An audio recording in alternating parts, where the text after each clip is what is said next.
Bueno, hoy estamos en el consultorio de la doctora Alba Martiletti, en esta oportunidad para preguntas simples. Muchas gracias, Alba, por recibirnos, por recibirme y, y por estar en disposición de responder algunas preguntas, y más que un interrogatorio, pues ojalá que sea como una conversación.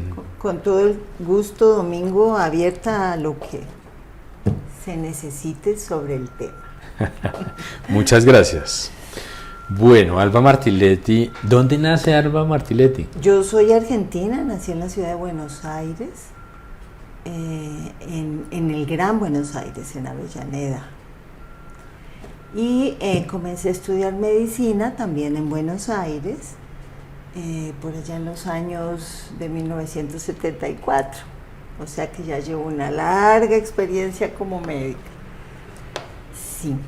¿Y en esa época la homeopatía era popular en Buenos Aires?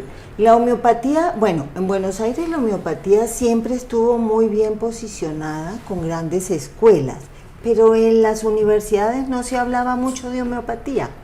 Sin embargo, yo llegué a la homeopatía precisamente por alguien de la universidad, porque yo era estudiante de medicina y tenía unas jaquecas impresionantes todos los días.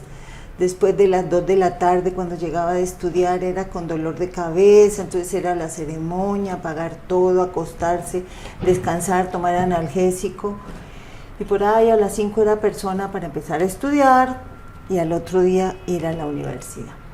En ese proceso pues hice todos los estudios que había en la época para las migrañas, las cefaleas, bueno, me hicieron todos los estudios y en ese momento solo faltaba hacer una angiografía, que para mí era un procedimiento demasiado peligroso para un dolor de cabeza, ponerme en una arteria o en una vena líquido para ver si tenía algún aneurisma.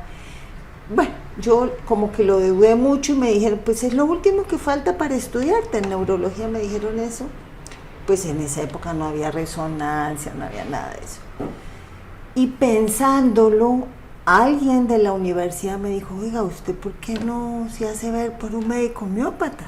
Yo no sabía qué era eso, en una familia donde mi papá eso era la medicina, las vacunas, el estado de salud normal, ¿no?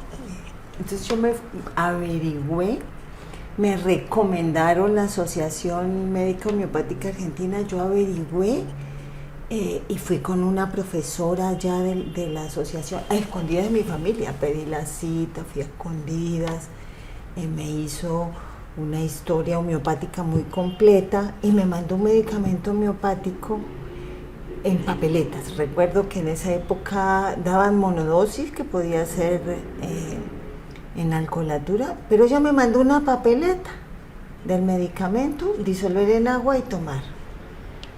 Y en un mes volver. Y yo en ese mes no tuve dolores de cabeza. O sea inmediato. Inmediato se me quitaron los dolores de cabeza. Por supuesto yo volví, me repitió una dosis con una potencia más alta. Yo estuve yendo donde ella como un año más o menos. Recuerdo que entre eso un día yo estaba patinando y me caí y la rodilla izquierda se me volvió pero terrible, un hinchazón de rodilla, y pues le conté y me mandó también otro medicamento monodosis y inmediatamente mejoró esa inflamación de la rodilla y yo dije, buenísimo, ¿no?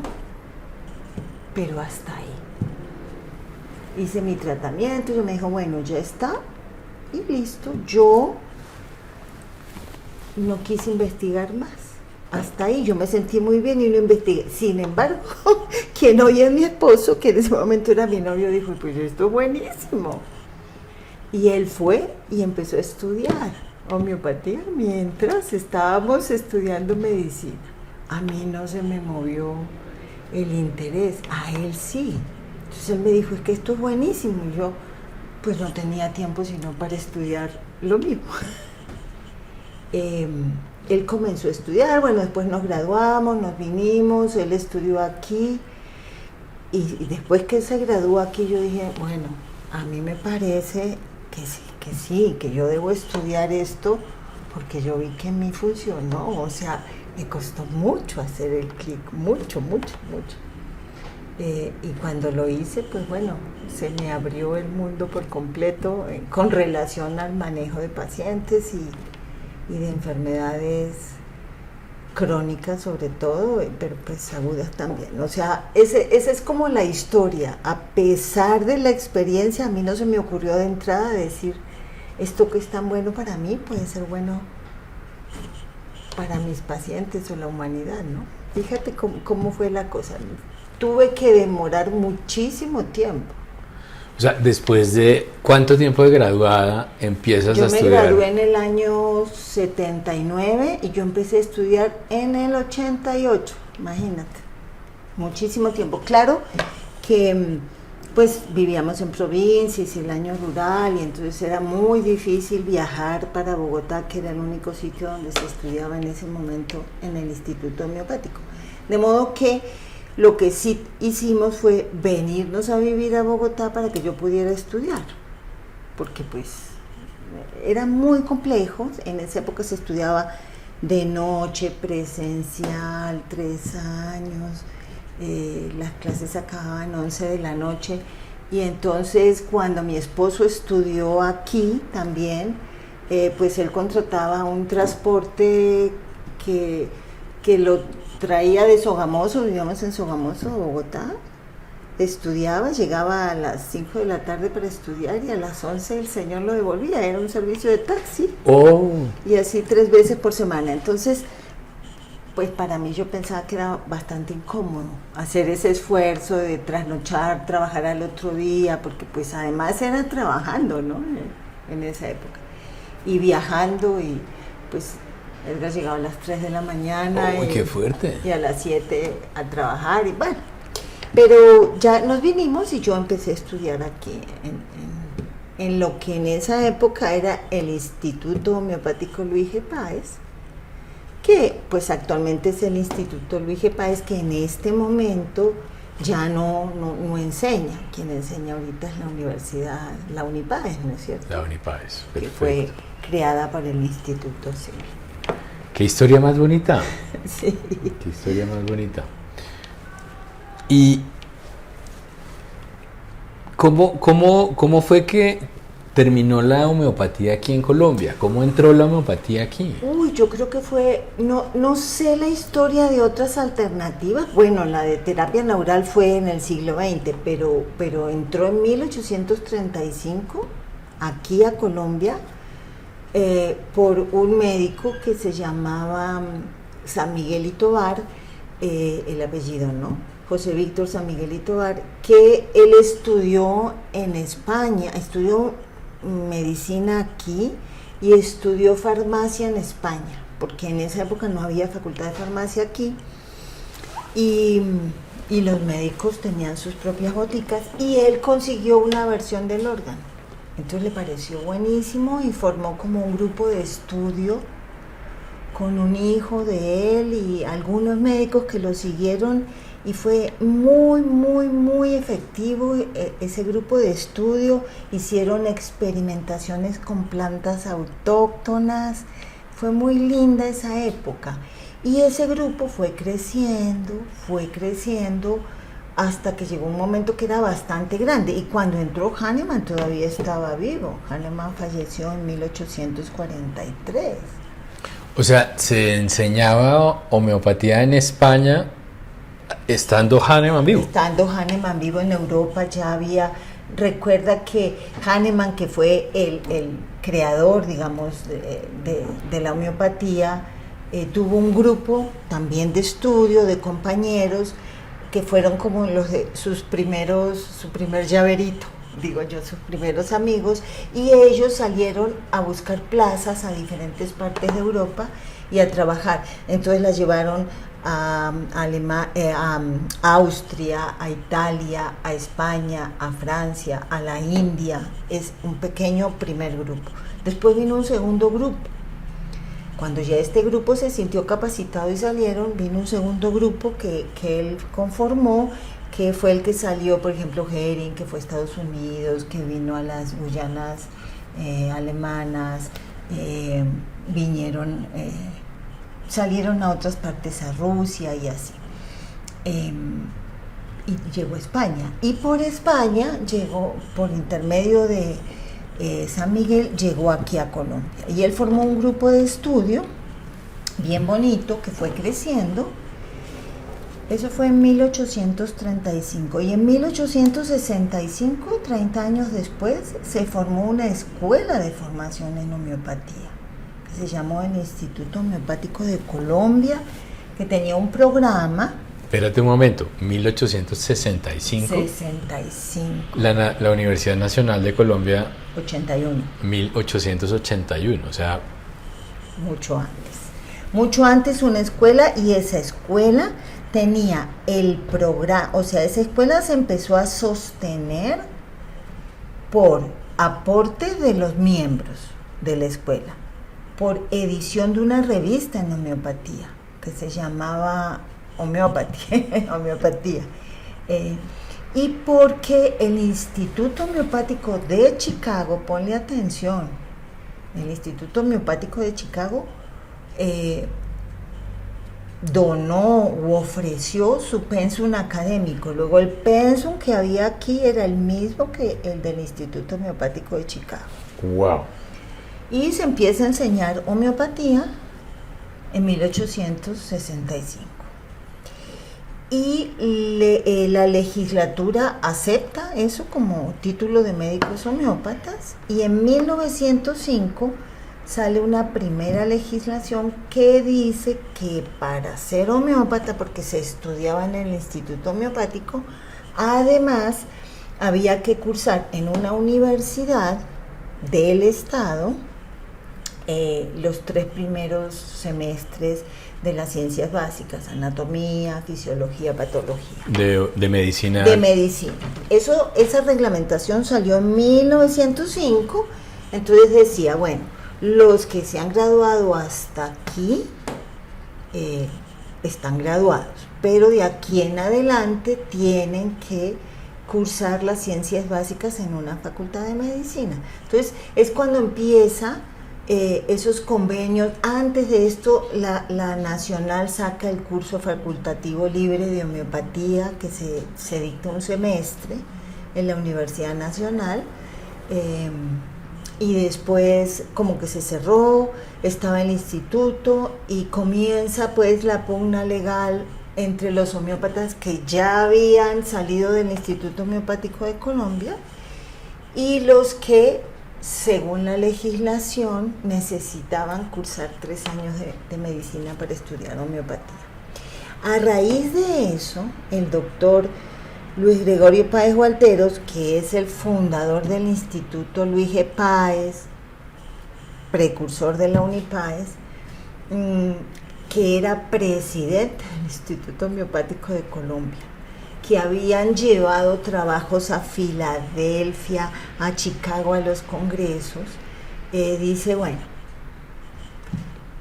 la gente del Instituto Homeopático no quiere ceder, yo voy a donar todos mis bienes el día que me muera para crear una institución en ese sentido, en el sentido de la ley, de la legislación, una institución donde se puedan atender a personas de escasos recursos, pero además se puede educar en homeopatía.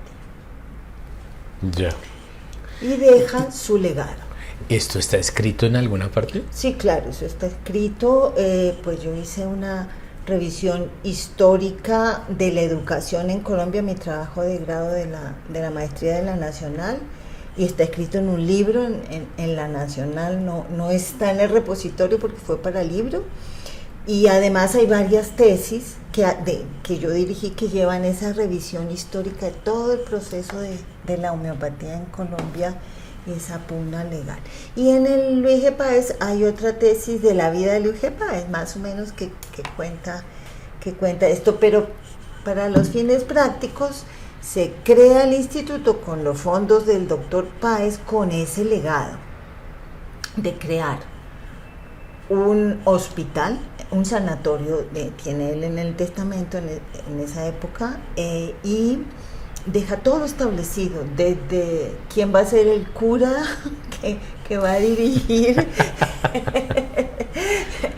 en el sanatorio, esa parte, que va a ser el director, el síndico, la enfermera, deja todo establecido, y además pues para que la gente puedan estudiar, las personas de escasos recursos también, la gente que quiera aprender homeopatía, y una atención gratuita. Y Luis G. Páez, por ejemplo, él atendía una vez a la semana de manera gratuita frente a la plaza de mercado, que en esa época era por la zona del Chorro de Quevedo, después pasó a la Plaza España. Él una vez a la semana hacía atención gratuita a sus pacientes de escasos recursos. Luis C. Páez era un empresario, era una persona con mucho... Pues yo creo que hoy podríamos decir que tenía emprendimiento, ¿no? Pero también muy generoso. Muy generoso, porque dejó todo su legado. Era la época de la filantropía, ¿no? También. Era una época donde el legado filantrópico era muy importante. Ya. Sí, entonces él dejó un muy buen dinero que pues con el tiempo, no viene al caso, pues eso se fue perdiendo, y lo que nos queda, ese patrimonio, es lo que estamos en la universidad y en el instituto tratando de preservar de la mejor manera, tratando de llevar su legado, que gracias a Dios tenemos una universidad donde se enseña homeopatía y tenemos un sitio de práctica para la universidad. Entonces eso es maravilloso, además de un sitio donde las personas pueden ir a su consulta de medicina homeopática, y en este momento de otras alternativas, ¿no? También. Sí. Es un sitio de recogimiento para la medicina alternativa. Yo pienso que es un centro energético muy importante a partir de ese legado, que aunque Luis G. Páez lo dejó para la homeopatía, pues hoy por hoy la homeopatía hace parte de las medicinas y terapias alternativas y complementarias. Por eso es tan importante integrarlas, siendo, digamos, lo más visible en este momento la homeopatía, pero pues... Claro. Bueno, en la homeopatía, pues es una manera diferente de entender el ser vivo, porque entiendo que se hace homeopatía en animales, en plantas. Sí, sí. Pero desde el punto de vista médico de humanos, ¿cuál sería como esa característica que hace de la homeopatía algo tan disímil, pero también tan útil? Bueno, antes de contestarte quiero resaltar algo que tú dijiste. La homeopatía, dentro de las terapias o medicinas alternativas, trasciende, ¿no? Porque no es solamente para las personas, se aplica en animales, igual que la acupuntura, igual que la terapia neural, pero tiene el plus que se aplica en plantas.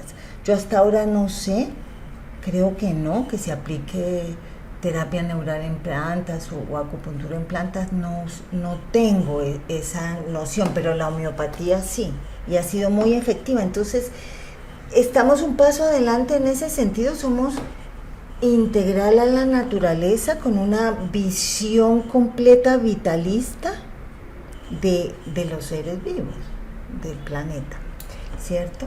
Entonces pienso que en ese sentido es un pequeño pasito más adelante que nos ayuda también a decir, bueno, no tenemos efecto placebo, porque frente a una planta no hay un efecto placebo, el efecto es efectivo. Hasta frente a una mascota podríamos pensar que el propietario podría hacer un efecto placebo frente a esa medicina, pero frente a una planta es muy complejo que puedan decir y es efectiva. Eso por un lado. ¿Y cómo vemos? Por lo menos yo soy médico, no soy biólogo, no te digo cómo veo el medio ambiente donde también la homeopatía funciona, ni soy veterinario, pero nosotros, para mí la homeopatía es la medicina del individuo, la medicina del paciente, donde permitimos esa interrelación y tratamos de entender ese desequilibrio que el paciente nos expresa por sus síntomas, por su forma de ser y de actuar, y con un medicamento que también proviene de la naturaleza, tratamos de generar un equilibrio de esos reinos interiores que uno siempre los tiene. Uno tiene el reino animal y el reino vegetal y el reino mineral en su interior, ¿cierto? En la ascensión de los reinos de la naturaleza. Entonces se equilibran esos reinos inferiores para que el ser trascienda. Dice Hahnemann, alcanzando los más altos fines de la existencia, que es simplemente ser feliz y estar contento con quien uno es y con lo que uno hace.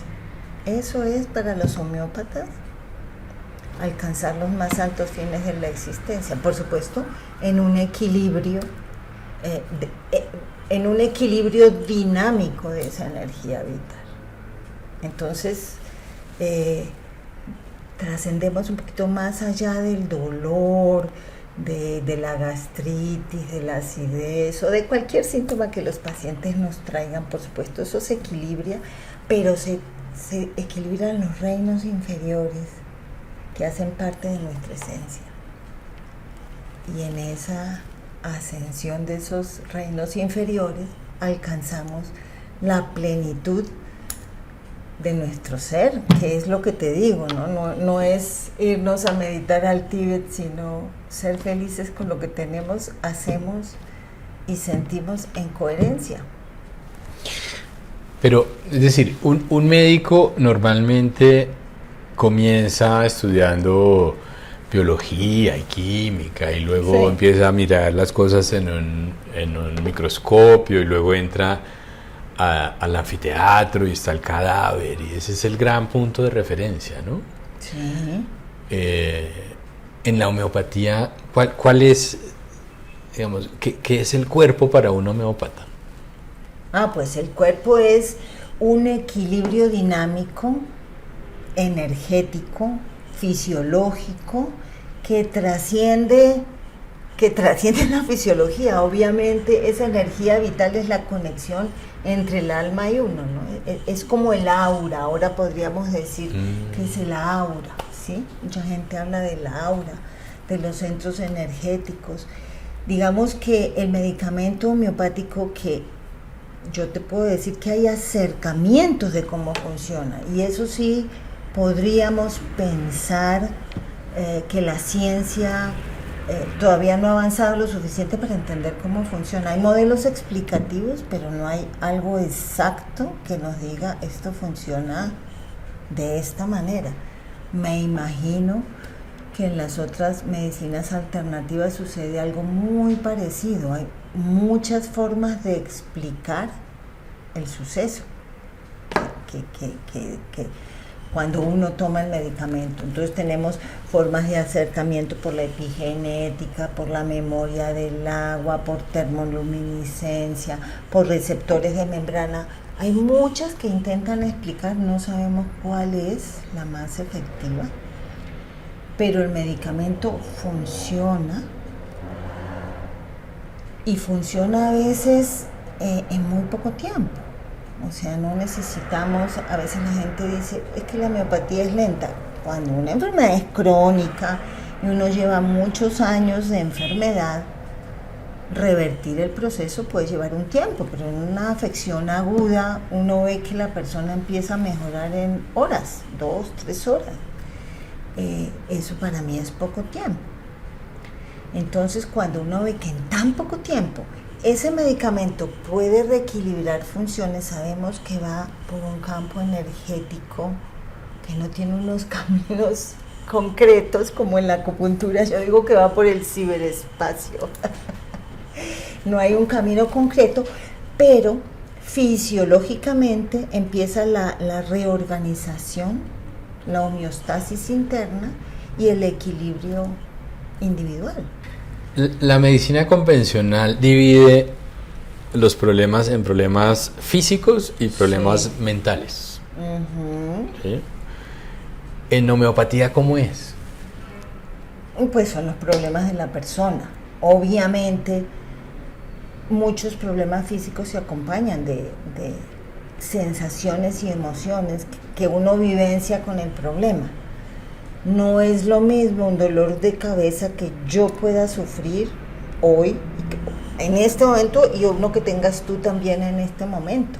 El origen, la sensación, la modalización del dolor, cómo lo describes, cómo lo sientes, cómo crees tú de dónde proviene, es muy distinto. Por eso es tan individual. Por eso nosotros no tenemos un medicamento para la artritis reumatoidea o para la gastritis o para el dolor de cabeza o para, ¿cierto?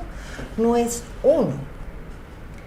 Para eso individualizamos a esa persona que vivencia y nos delinea una forma de ser y de actuar en salud y también en enfermedad. O sea, uno tiene un carácter y una forma de ser en el estado de salud.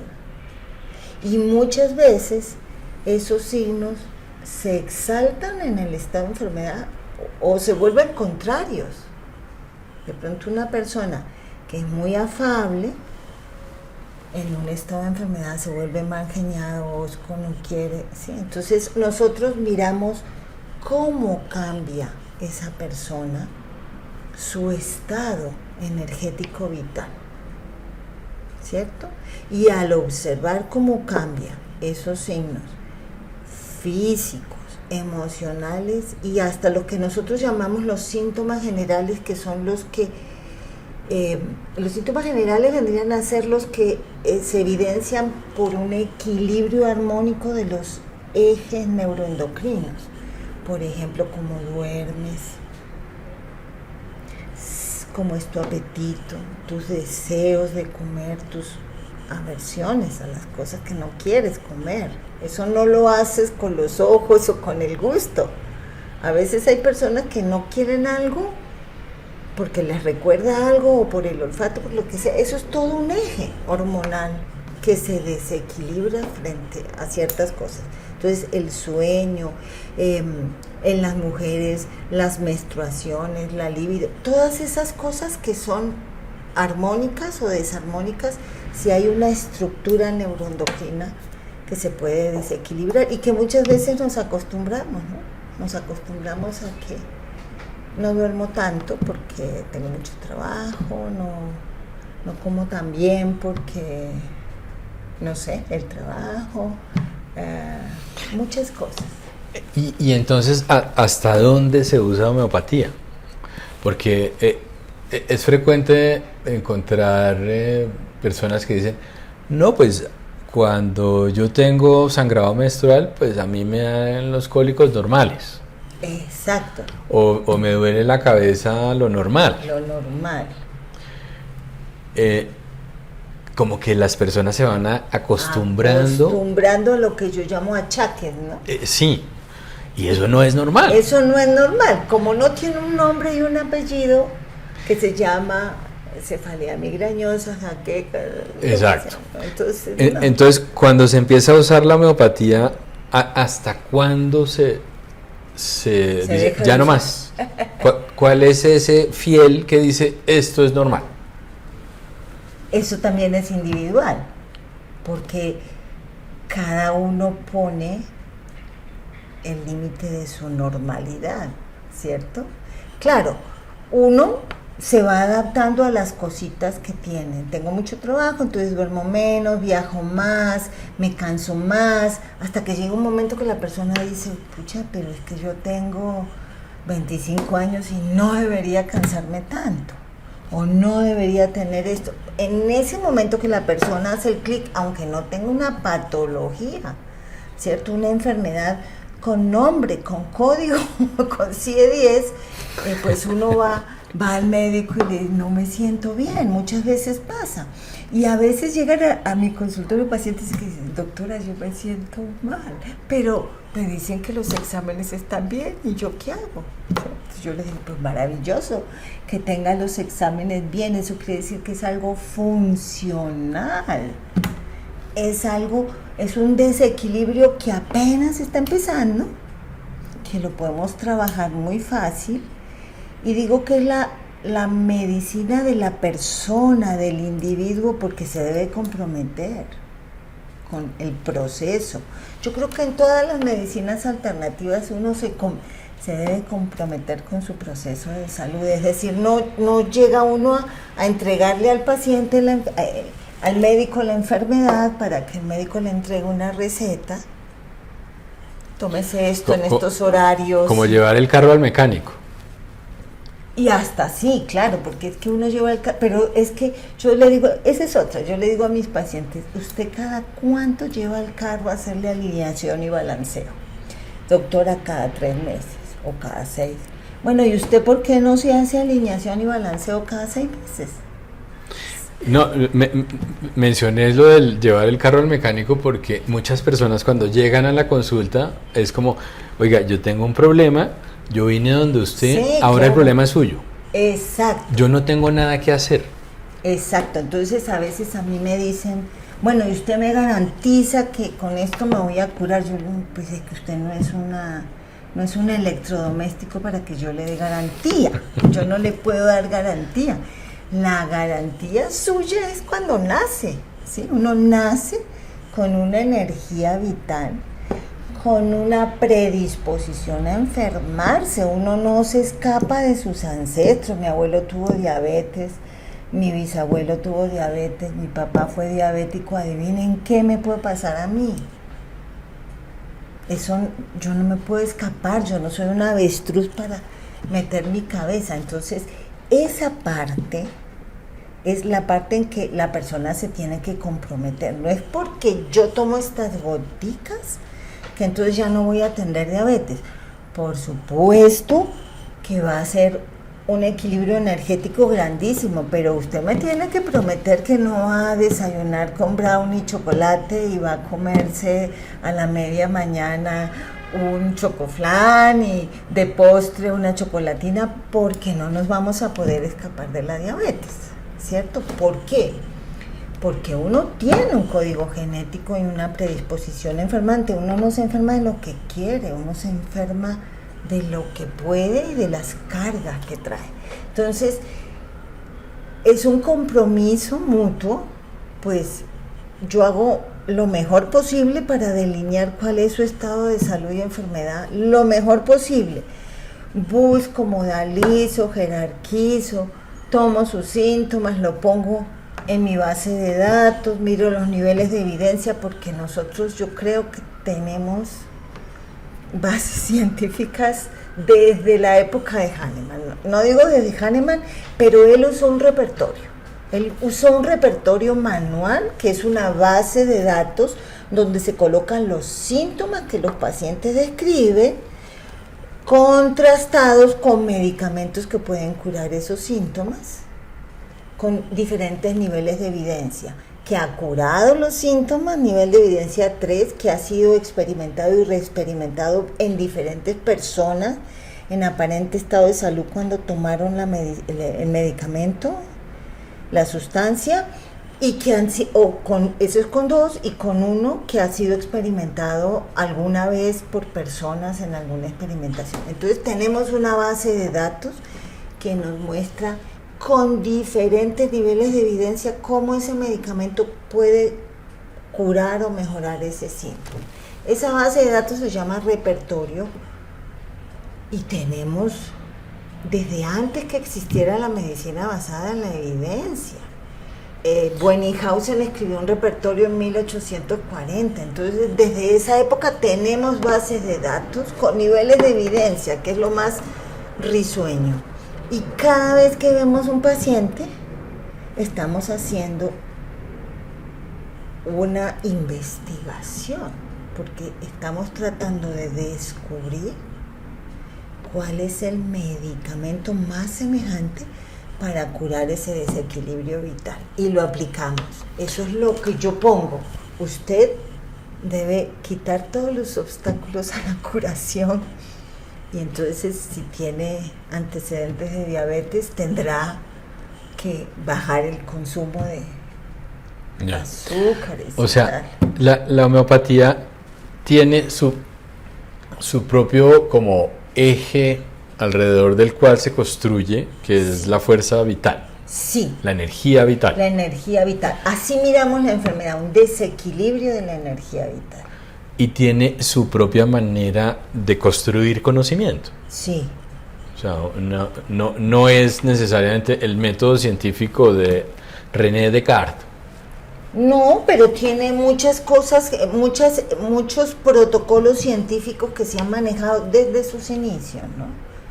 Que muestran evidencias de cómo se funciona. De hecho, ya te digo, tenemos bases de datos con niveles de evidencia de aplicación de sustancias, pero desde 1820 por lo menos que Hahnemann manejaba esas bases de datos. Claro, hay muchos más medicamentos, por supuesto. Entonces el trabajo va teniendo más niveles de complejidad, pero no es imposible.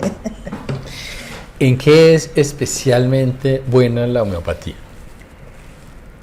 Bueno, en sus inicios Hahnemann decía que era muy buena en las enfermedades agudas, y sí, en las enfermedades agudas es buenísima, pero aquí, por ejemplo, en el país y en general a nivel mundial, debido a que no hay en todos los países, en los hospitales, en todos los niveles de atención, la aplicación de la homeopatía, pues se aplica en los consultorios y es muy buena para las enfermedades crónicas, porque obviamente si alguien tiene una amigdalitis aguda y es de mucha confianza, recurre a mí, pero lo normal es que la gente vaya a la EPS a que le traten una enfermedad aguda. O sea, una infección. Una infección aguda, una cosa, en eso es buenísima. Pero ya te digo, no podemos hoy por hoy, en el siglo XXI, por ejemplo en Colombia, evidenciar las bondades de la homeopatía, porque como no están los servicios de urgencias de los diferentes centros de atención y los consultorios no son para hacer urgencias, son para hacer atención primaria, pues entonces no podemos mostrar, ¿cierto? Para las enfermedades crónicas, buenísimo. Buenísimo. ¿Y en qué, digamos que hay mayor dificultad con la homeopatía? Bueno, si hay que operarlo, la cirugía manda. O sea, si yo puedo ayudar para que no tenga tantos dolores postquirúrgicos, para que el sangrado prequirúrgico no sea tan grande, pero lo quirúrgico es quirúrgico, lo traumático es traumático. Nadie pretenderá arreglar una fractura a punta de gótica si no se hace una reducción lógica por ortopedia. Digamos que esas, las que son mecánicas, pues tienen esa indicación, ¿no es cierto? ¿Y con homeopatía se puede hacer daño, digamos, en manos inexpertas o la automedicación podría generar problemas? Podría generar daño, sí. Podría generar lo que nosotros llamamos la supresión homeopática, es decir, para tratar con homeopatía uno no hace tratamiento monosintomático o de pasillo, como digo yo, no es que me dolió la cabeza, entonces como le dolió la cabeza, o bueno, vamos a uno más fácil, tengo gastritis, bueno, yo sé que hay 2 o 3 medicamentos muy buenos para la gastritis, pero así no funciona la homeopatía, porque hay que mirar esa gastritis en qué persona, en qué individuo, con qué condiciones caracterológicas. Entonces no es lo mismo una persona que se enoja fácilmente, que es brusca, que se exalta, que es colérico, otra persona que es muy dócil, muy tranquila, y ambos tienen gastritis. Son medicamentos distintos. Entonces, se hace daño cuando uno formula por un síntoma. Esas fórmulas que uno dice, tome tal cosa para el ardor de estómago. Así no es la homeopatía. Porque hay que mirar, como ya te dije, síntomas particulares, que sería la molestia digestiva, más los emocionales que acompañan a esa molestia, más los generales, que es el sueño, la sed, todos esos otros. Porque hoy en día encontramos supuestos medicamentos homeopáticos en las farmacias y se lo venden a uno sin ninguna fórmula médica, con la misma lógica de los medicamentos químicos. Sí. ¿Eso podría terminar siendo riesgoso? Sí, eso podría eventualmente terminar siendo riesgoso. Esos medicamentos complejos que sirven para una patología, una nosología que junta varios que funcionan en ese sistema, están formulados aunque están preparados, diluidos y dinamizados, generalmente están por encima del número de Avogadro. Son con unas potencias homeopáticas decimales bajas, de modo que todavía tienen un poquitico de sustancia y funcionan más que por la forma de funcionar el medicamento homeopático, funcionan por hormesis, que es otra forma, es decir, los medicamentos pueden funcionar por la vía de los contrarios, el antiácido, el antigripal, el antitusivo, esos son los contrarios, o la homeopatía que funciona por los semejantes, que es doy a la persona una sustancia que le genera los mismos síntomas que tiene, lo más semejante a lo que tiene, ¿cierto? Y al darle esa sustancia un poquitico por encima de su desequilibrio, ese estímulo al principio vital hace que la persona reorganice sus funciones fisiológicas y su sistema inmune vuelva a equilibrarse y a funcionar. Eso es el principio homeopático.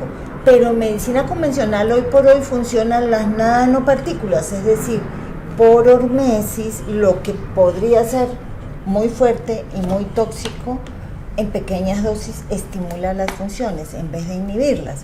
Entonces, esos complejos funcionan más por hormesis que por el principio homeopático. Sin embargo, tomados de una manera, un tiempo prolongado, porque esos estímulos no pueden ser los de hormesis no pueden ser largos. Entonces, si funcionan tomados de una manera prolongada o inconveniente, pueden aumentar. Al principio mejoran, como es la hormesis, por acción primaria de la sustancia, hace que la energía vital aumente un poquito los síntomas, después mejoren, pero después vuelven y aumentan cuando la persona lo suspende. Y entonces no sabemos para dónde se va la sintomatología del paciente. Entonces, esos medicamentos podrían suprimir y con el tiempo suprimir el desequilibrio energético y con el tiempo presentarse enfermedades en otros órganos, que obviamente uno no los va a asociar, porque si antes tenía gastritis y ahora tengo artritis, uno no lo asocia. Claro. ¿Sí? Pero pueden ser dos puntos de una misma línea. Exactamente, porque el médico homeópata no ve las enfermedades. Cuando era chiquito sufría de asma, después me dio en la universidad gastritis y ahora sufro artritis. Son tres especialidades distintas, ¿cierto? El médico homeópata ve el desequilibrio de la energía vital que comenzó en el sistema respiratorio, pero como por la razón que sea, el tratamiento suprimió esos síntomas, se profundiza al sistema digestivo. Y por la razón que sea, mejoró de eso por un tratamiento o no recibió tratamiento, pero hizo cualquier cosa que mejoró, pero la enfermedad se suprime y ahora está en el articular, en el osteoarticular. No vemos distintas enfermedades, sino la evolución de una misma enfermedad que se ha ido cambiando de sistemas. Por eso cuando un paciente viene de cierta edad, pues hay que revertir ese camino de enfermedad que ha tenido en su vida, ¿no? Que puede ser funcional o puede en algún momento ser estructural. Es apasionante para estudiarlo, es apasionante para manejar con los pacientes y mostrar un camino en el que el paciente tiene que seguir, obviamente acompañado por cualquier muy buen homeópata. ¿Cuál es el futuro de la homeopatía?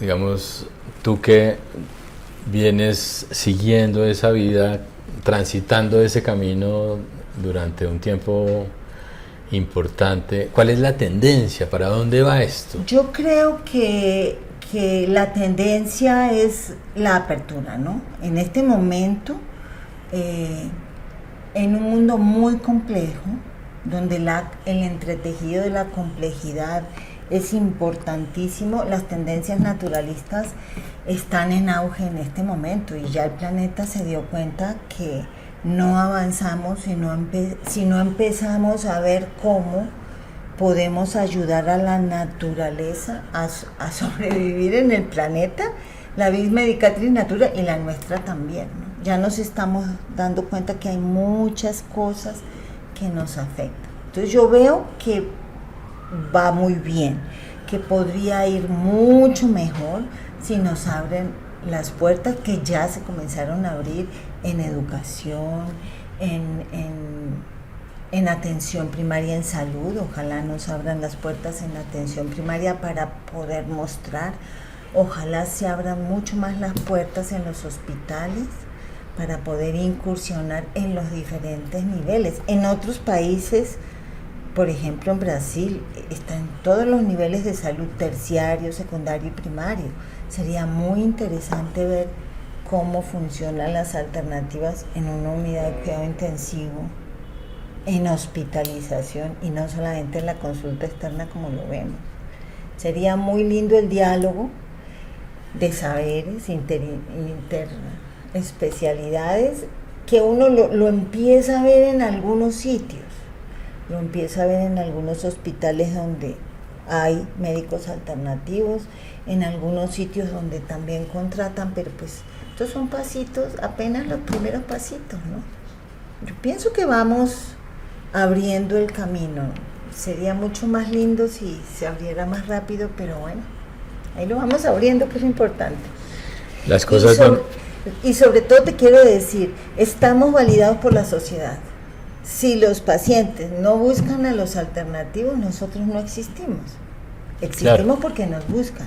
Y estamos en las universidades y estamos en los sitios que estamos porque la sociedad nos ha validado. Nosotros solos no podemos hacer nada. Entonces, mientras que trabajemos bien y nos busquen, el camino está abierto. No nos pueden callar. Bueno, doctora, muchísimas gracias. Ay, a ti. Muy nutritivo. Muy nutritiva esta conversación y pues sí, ojalá que esta tendencia hacia la apertura se dé mucho más y podamos, sobre todo las personas que lo necesitan, puedan tener más acceso. Claro. Eso es en últimas lo más importante. Eso es en últimas, porque pues uno puede sentarse en un consultorio a trabajar, pero yo siento que lo más importante es, como decía, como el legado de Luis de Páez, el acceso a las personas de escasos recursos. Él atendía a gente que no le podía pagar una vez a la semana frente a la plaza de mercado de Bogotá de su época, ¿no?